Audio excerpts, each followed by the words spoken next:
What is up, weather enthusiasts? I'm your host, Pat's Path Predictor. Let's get right into the weather.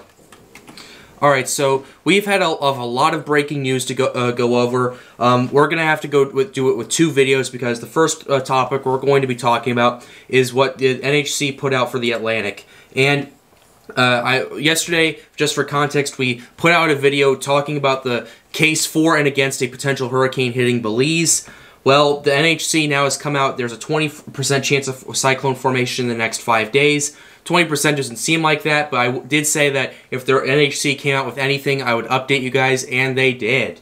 So this is the situation that we have. An area of low pressure is expected to develop by the middle part of this week over the southwestern Caribbean Sea. Some slow development of the system is possible while it drifts generally northwestward off the coast of Nicaragua and Honduras. 20% chance in the next 5 days, so the NHC is confident enough to put out this area of interest right here.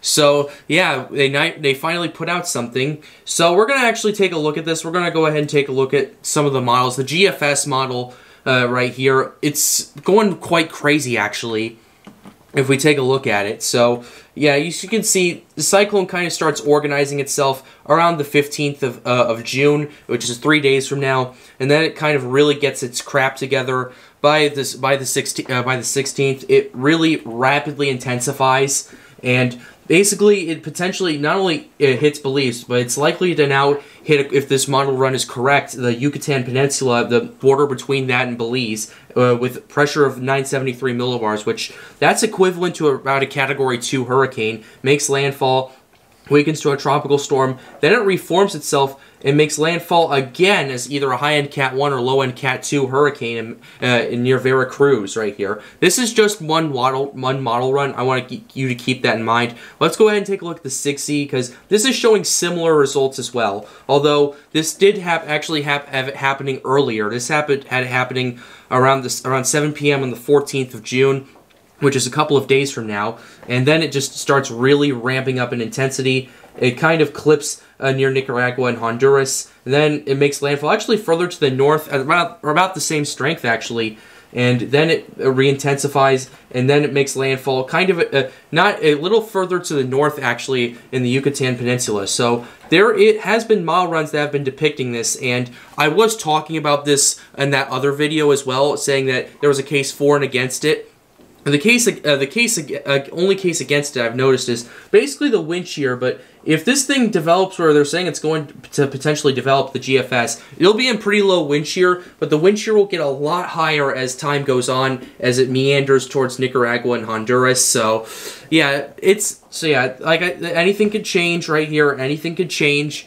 So yeah, the wind shear would have to come down a considerable amount for this thing to effectively be a hurricane. I've said this before and I'll say it again. I think its absolute maximum strength will be either a strong tropical storm or weak hurricane. But the wind shear actually is calmer in the Gulf of Mexico, so if it does make it through, it kind of makes landfall in Mexico. It will have a better time combating that shear, so I will put that out there. But like I said, this is a few days out, so only time will tell. The wind shear could potentially calm down as time goes on. We also have to look at the temperatures.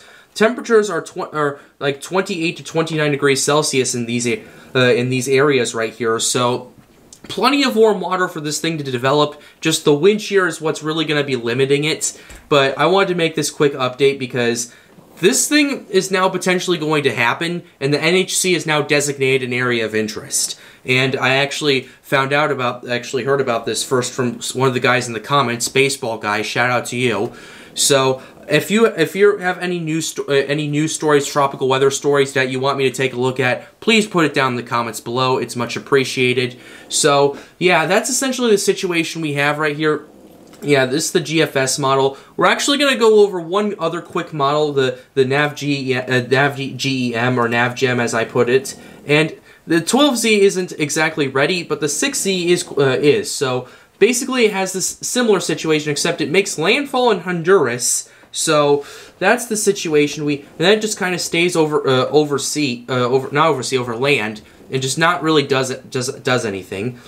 The European model also is indicating something's going to happen, just at a much weaker pace, and as a potential tropical depression or weak tropical storm. which I would say the most likely scenario is probably a moderate tropical storm. If it gets any stronger, the peak strength it'll probably get to in the Caribbean Sea is probably a weak hurricane. So that's basically the situation we have. The European is starting to pick up on something. So yeah, we're looking at this. We just have varying forms of intensity. So I will continue to update you guys as the situation develops. But with that being said, it's going to wrap up this video. I hope you enjoyed it. Be sure to leave a like and subscribe to the channel if you are new. It helps me out and helps me make more videos like these. The goal with this channel is to get more people engaged with weather, and that is why I'm hoping we do here. So yeah, with that being said, guys, have a wonderful day. We are so close to 700 subscribers, so be sure to hit that red subscribe button. And with that being said, stay safe.